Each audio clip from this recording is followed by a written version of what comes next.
भोजपुरी की नई जानकारी के लिए हमारे साथ जुड़े। ये लाल रंग का सब्सक्राइब बटन क्लिक करें और बेल आइकन को दबाएं, जिससे नई वीडियो की जानकारी आप तक पहुंच जाए। जान लीजिए, सब्सक्राइब करना बिल्कुल फ्री है। 2017 बिफा अवार्ड जो कि लंदन में रखा गया, इस बात से भोजपुरी इंडस्ट्री अपने आप को बहुत प्राउड महसूस कर रही है।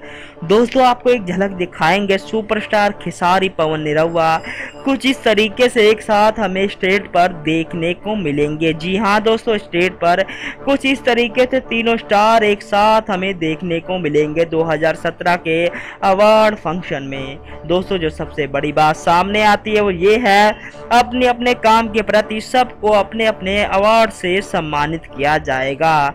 देखना बड़ा ही मजेदार होगा कि बॉक्स ऑफिस पे किसको मिलता है अवार्ड और सबसे ज्यादा फिल्में किसकी सुपरहिट हुई और सबसे ज्यादा बेस्ट एक्टर का अवार्ड किसे मिलता है। देखना बड़ा ही मजेदार होगा। 2017 बेस्ट एक्टर का पुरस्कार आखिर किसको मिलता है, आपके हिसाब से किसे मिलना चाहिए? नीचे कमेंट बॉक्स में कमेंट करके रिप्लाई जरूर करें। धन्यवाद।